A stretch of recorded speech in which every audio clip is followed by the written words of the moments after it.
Саламатсыздар ма, құрметті оқушылар? Бүгінгі сабағымыздың тақырыбы абай. Мақсаты тыңдалған мәтіннің негізгі мазмұнын түсіну, негізгі және қосымша ақпараттарды анықтау және орта көлемді шығармаларды түсіну, тақырыбы мен негізгі ойды анықтау мақсатымыз бұл. Ал енді құрметті оқушылар, мен қазір қысқаша Абай Құнанбаевтың өмірбаяны туралы айтып өтейін. Абай Құнанбаев, шын аты Ибрахим, 1845 жылы дүниеге келген, 1904 жылы қайтыс болған. Абай Құнанбаев ақын, ағартушы, жазба қазақ әдебиетінің, қазақ әдебиет тілінің негізін қалаушы, философ, композитор, аудармашы және саяси қайраткер. Абай Құнанбаев 1845 жылы Семей облысында Қарқаралы ауданында дүниеге келген. Абайдың өз әкесі Құнанбай, анасының аты Ұлжан. Әкесі оның зеректігін байқағаннан кейін 10 жасқа толған соң Семейдегі Ахмет Риза медресесіне береді. Медреседе 4 жыл оқығаннан соң әкесі оқудан шығарып алады. Ел басқару ісіне баулай бастайды. Әкесінің қасында жүріп, ұтымды сөзімен, әділ билігімен елге танылып аты шығады. Ол енді дін оқуын ғана місе тұтпай, білімін өз бетінше жетілдіруге ұмтылады. Абай шығыс пен батыс мәдениеті мен өркениетін жетік білген, бірқатар әлем ойшылдарының еңбектерімен жақсы таныс болған.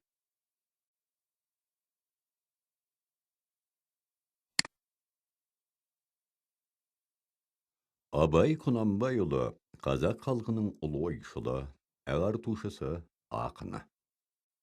Абай қазақ әдебиетіне реалистік сипат пен жаңа мазмұн берді. Адамзаттық ой санаға терең із қалдырды. Абай Шығыс Қазақстан облысы Абай ауданында Шыңғыс тауының бауырында дүниеге келген. Ол бала күнінде ескіше хат таниды, кішкентай күннен халықтың ауыз әдебиетіне қанып өседі. Ел ішіндегі ақын жыршылардың, шешендердің әңгімесін елте тыңдайтын зеректігімен ерекшеленеді. Абай 12 жасында Семейдегі Ахмет Риза медресесіне түсіп, білім алады. Ақынның араб, парсы тілін меңгеруі шығыс ақындарын оқып, шығыс әдебиетіне еркін бойлауына ықпал етеді. Абай шығыс ақындарының шығармаларын танумен ғана шектелмей, өзі сол үлгіде өлеңдер жазған. Ол шығыс әдебиетінен төл әдебиетімізге зор жаңалық алып келді. Солардың бірі уәзін өлең үлгісі. Ақын өлеңдерінде бұл үлгі еркін қолданылады. Шығыс шайырларының нәзирагөйлік дәстүрінде де поэма жазған. Абай медреседе оқи жүріп, орыс мектебінен де дәріс алған. Өз бетінше Семей кітапханасындағы орыс классиктерінің шығармаларымен танысады. Саяси көзқарасы үшін Семейге жер аударылған Михайлис, Долгополов, Леонтьев сынды орыс демократтарымен араласуы орыс тілін жете меңгеріп, рухани толысуына мүмкіндік туғызады. Ол тек орыс ақындарының ғана емес, Еуропа қаламгерлерінің, ойшылдары мен ғұламаларының еңбектерімен терең таныса бастайды. Шығыс әдебиеті мен батыс әдебиетінен жиған білімі Абайды кемелдендіре түседі. Әкесі Құнанбай ұлын ел билеу ісіне араластыру үшін оқуын аяқтатпай елге алдыртады. Абайдың ел ісіне ерте араласуы, ру арасындағы талас тартыстың байыбына барып, оқиғаға өзінше баға беруіне, өзіндік сын пікірінің қалыптасуына ықпал етеді. 1876-1878 жылдар аралығында Абай Қоңыр Көкше еліне болыс болып сайланады. Жер дауы, жесір дауы, ел ішіндегі талас тартыстарды әділ шешуге күш салады. Әкімшілік құқықтық реформаларға атсалысады. Абайдың өлең жазуға ден қойған кезеңі де осы аралық. Абай шығармаларының көпшілігі қазақ қоғамының тағдырына арналады. Ақын халқының бүкіл рухани қатынасына терең көркемдік шыншылдықпен қарайды.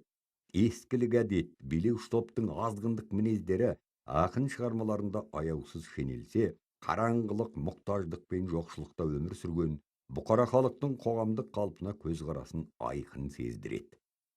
Шығармаларының ендігі бір тобында енжарлық пен жалқаулықты қатты түйреумен бірге ақылы, бойында қуаты бар адамға қажетті қасиет ретінде еңбекті сүюшілікті насихаттайды.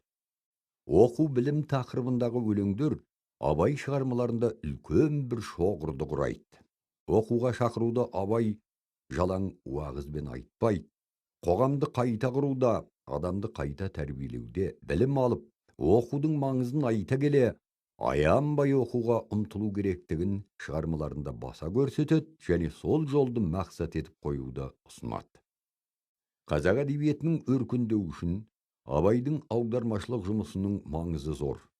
Шығыс үлгісіндегі шығармалар мен батыс ақындарының туындыларын аударып, халық ойы мен арманын неғұрлым өткір, терең, нәзік түрде жеткізу үшін тілді байытып, жаңа қолданыстар енгізіп, халық жыршылары айта алмаған, бірақ халық санасында жүрген ойларды айтады. Абай Құнанбайұлы қазақ әдебиетіне поэтикалық қуат бітіріп, классикалық әдебиет деңгейіне көтерді.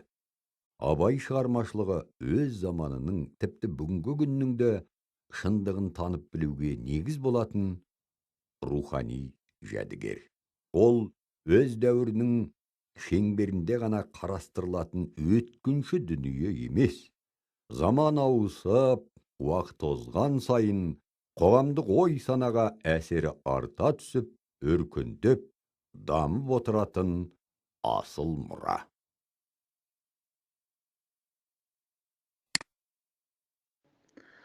Абай туралы енді топтастыру әдісін көрсетейін. Абайды бұл жерде мен ақын, ойшыл, аудармашы, дана, ғалым, сазгер деп алдым. Топтастыру әдісі бойынша Абай ақын, бұл кісі өте көп өлеңдер жазған, және ол өзінің өлеңдерінің кейбіріне ән жазған. Сол себепті бұл кісіні біз сазгер деп айтамыз. Және ойшыл, дана, ғалым деген себебіміз, бұл кісі Абай 45 қара сөз жазған. Бұл 45 қара сөзінде адам баласына адалдыққа, шыншылдыққа, барлық жаман әдеттерден аулақ болуға шақырған және философиялық негізде жазылған. Аудармашы дейтін себебіміз, Абай орыс ақындарының бірнеше өлеңдерін қазақ тіліне аударған.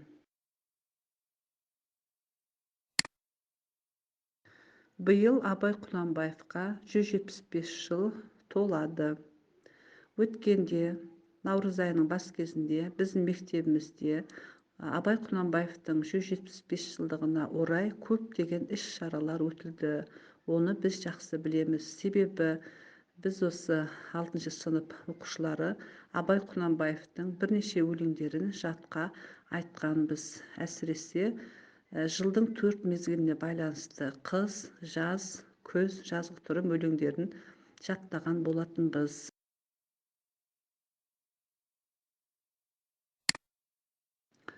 Ал енді оқушылар үй тапсырмасы 126 бетті ашып, әсемпаз болма әрнеге деген Абай Құнанбаевтың өлеңін түсініп оқисыздар және бұл өлеңнің негізгі ойын анықтап айтасыздар.